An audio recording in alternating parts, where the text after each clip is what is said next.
He Imalibak Singlepak, Dangi Laibak Ashibu Kotom da Secretary Ima Dangi Laibapus, Nebliba, Eikhoigi Voter singbu amuktadi wakal tahanbiramo.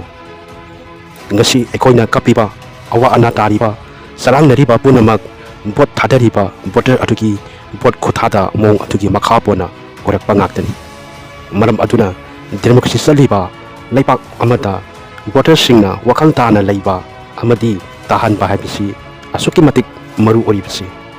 Wakal tadriba voter singbu, kanana motivate tougadage, wakal tahangadage hairagadi, maru oina, Eikhoigi khunaibu, afaba, makai amada porake haidana, laibiriba amadi, neutral oina laiba, press and media amasung NGO sing asina oige.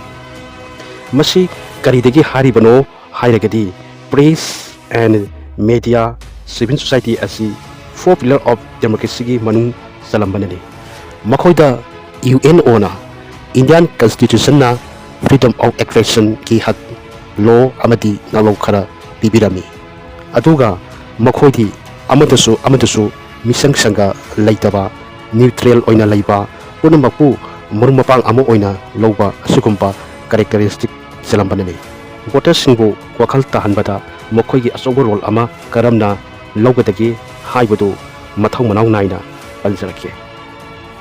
Ahanbada botegi paisa lobiganu yurian thapiganu nupi kharana imlegi yumdagi paisa lobiganu candidate ki mayumda saksa haijana dana laithokonu aigi yumgi thauto wathokta imlegi mating lobiganu isagi thabak ama hapagi damak imlegi mating loganu bot mayada nungsa khara lambida khongpan lokpan semlaga ut saibada thajabiganu maribak nungsiba miyoida bot thadagadabani asina singba wafam kaya Eikhoigi voter singna wakal hek tadi pawba pauksigi ahanba lamaida hafigadabani pauksi haibasi voter singi hojani ani subada Imalibak Singlepak sida laiba radio station punamakna mayamna thawai haksang yauna tariba program amagi mamangda haibati pung 3 makhaigi paugi mamangda voter singbu wakal tahangadaba motivate tawgadaba point kra haibiba.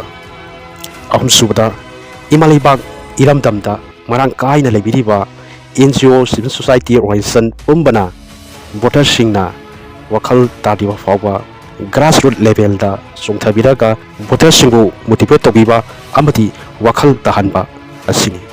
Haiba point ahum asida thabak tobirabadi focus tobirabadi kalpansari sungsoi soidana voter singna wakal taba haibado oirakani thase. Pataba government ama mayamgi sefam waraba government ama adum lehallaga thamlasira. Masi punamakse sumthongnaba iramdam asida laibiriba civil society umbana lengalon saibagi mathakta afaba lengalol oiragnaba yumthongda sangbiduna lekai da publicity sabiduna samjaraba voter singbu amuktadi wakal tahanbiram leibak miyam se ware o khongna kable government patabagi sena khon phangbagi mathakta lambi tingbagi ban tawbagi dukan thingjenbagi sena khon thengsu amuk phangdare asuki matik ware misam miyamse ekhoi bongbagi asadi afaba government ama leiba asini afaba government ama afaba voter sing semi afaba voter ama oraknaba honabada ekhoi kutemakki sorbo tawdang tawminasi Imalibak iramdam Singlepak na yaifare.